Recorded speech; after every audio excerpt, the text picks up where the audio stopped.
Zacharie, chapitre 14. Voici, le jour de l'Éternel arrive, et tes dépouilles seront partagées au milieu de toi. Je rassemblerai toutes les nations pour qu'elles attaquent Jérusalem, la ville sera prise, les maisons seront pillées, et les femmes violées. La moitié de la ville ira en captivité, mais le reste du peuple ne sera pas exterminé de la ville.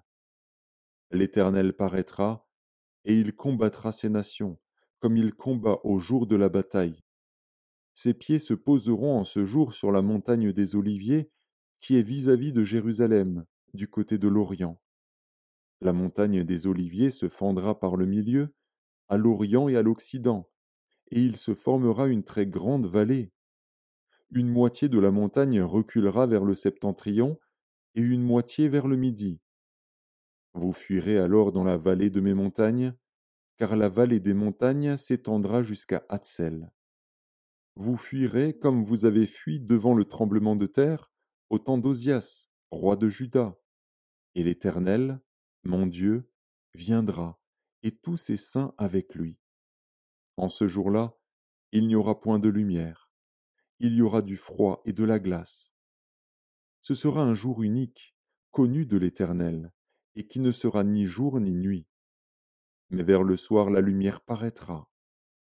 En ce jour-là, des eaux vives sortiront de Jérusalem et couleront moitié vers la mer orientale, moitié vers la mer occidentale. Il en sera ainsi été et hiver. L'Éternel sera roi de toute la terre. En ce jour-là, l'Éternel sera le seul Éternel, et son nom sera le seul nom. Tout le pays deviendra comme la plaine, de Géba à Rimmon, au midi de Jérusalem. Et Jérusalem sera élevée et restera à sa place, depuis la porte de Benjamin jusqu'au lieu de la première porte, jusqu'à la porte des angles, et depuis la tour de Hananil jusqu'au pressoir du roi.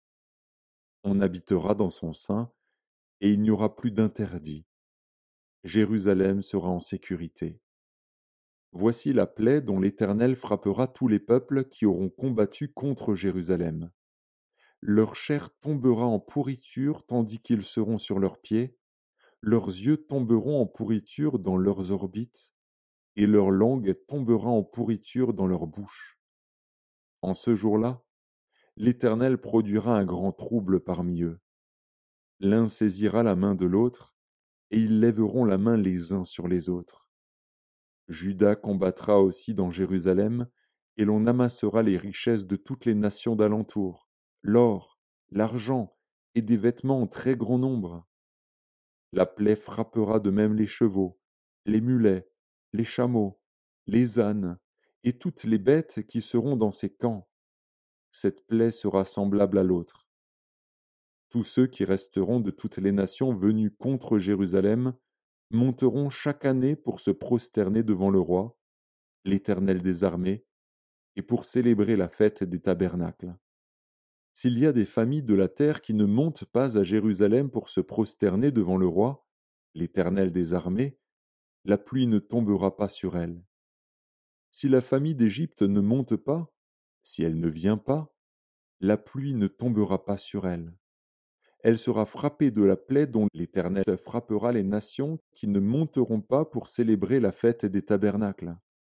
Ce sera le châtiment de l'Égypte, le châtiment de toutes les nations qui ne monteront pas pour célébrer la fête des tabernacles. En ce jour-là, il sera écrit sur les clochettes des chevaux, Sainteté à l'Éternel. Et les chaudières dans la maison de l'Éternel seront comme les coupes devant l'autel. Toute chaudière à Jérusalem et dans Juda sera consacrée à l'Éternel des armées. Tous ceux qui offriront des sacrifices viendront et s'en serviront pour cuire les viandes. Et il n'y aura plus de marchands dans la maison de l'Éternel des armées en ce jour-là.